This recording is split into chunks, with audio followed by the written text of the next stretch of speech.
Most early immigrants to America came from Europe. European immigration happened in three major waves. The first wave began in the 1600s as settlers began arriving from places like Great Britain. Many, such as the Pilgrims, were seeking the freedom to follow their own religious ideas or to start a whole new way of life of their own choosing. In the late 1700s, the new steam-powered machines of Western Europe's Industrial Revolution helped increase the pace of immigration. The new machines often did jobs faster than human workers could. As a result, thousands of these workers lost their jobs, and many of them decided to begin a new life in America. The Industrial Revolution, poor harvests and famine, wars and revolutions drove millions of immigrants from Western European countries like Ireland, Germany, and Sweden after 1820. The second wave of European immigration had begun. One writer described a typical scene on one of the ships that took immigrants to America. Hundreds of poor people, men, women, and children of all ages, are huddled together without light, without air, wallowing in filth, sick in body, dispirited in heart. Passengers on these ships often suffered from measles, scarlet fever, and other diseases, and on each voyage, some of these passengers died. When the confused travelers arrived, they were often treated dishonestly by hotel owners, storekeepers, and others. Finding a place to live, a good job, and food to eat were all major problems for immigrants who did not speak or read English.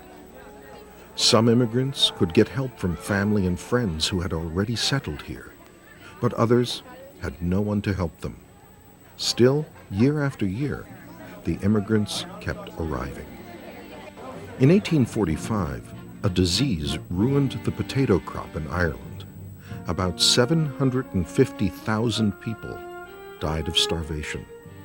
Because of this terrible famine, 1 million Irish immigrants fled to America. After 1885, the third wave of immigration began, this time from Russia, Poland, Italy, Greece, and other nations of Eastern and Southern Europe. Most of these immigrants were poor peasants who had lost their lands. Others, such as Jews from Russia, were escaping cruel mistreatment for their religious or political beliefs. Steamship lines and railroad companies in America sent agents to Europe to encourage people to emigrate to what they called a land of opportunity, a land of second chance. In 1892, Ellis Island in New York Harbor opened. It became the main arrival point for millions of European immigrants. At Ellis Island, officials questioned immigrants about their education, political ideas and goals, and examined them to make sure they were healthy.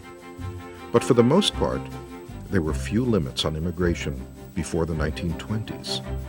Northern Europeans, who made up the first waves of immigrants, were often drawn to the farms, ranches, and small towns of the American frontier. But in the late 1800s, America's cities grew rapidly.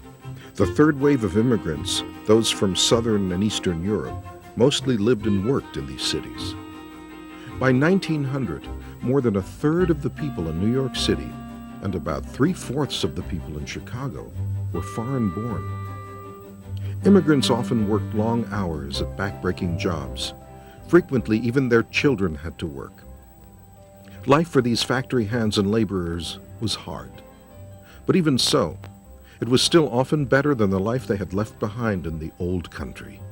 And immigrants were active in organizing the first American labor unions to help poor workers win better treatment on the job. In schools, immigrants were encouraged to lose their foreign ways and become, above all, what were seen as good Americans, which usually meant becoming like the Americans who were already here. Immigrants were taught to regard America as a melting pot, that is, a land in which people with many different customs became more like each other. In schools for children and for adults, immigrants learned a common language and common ideas about democracy and the nation's history. In time, Most European immigrants were able to carve out a place in America. But newcomers from Asia weren't so lucky.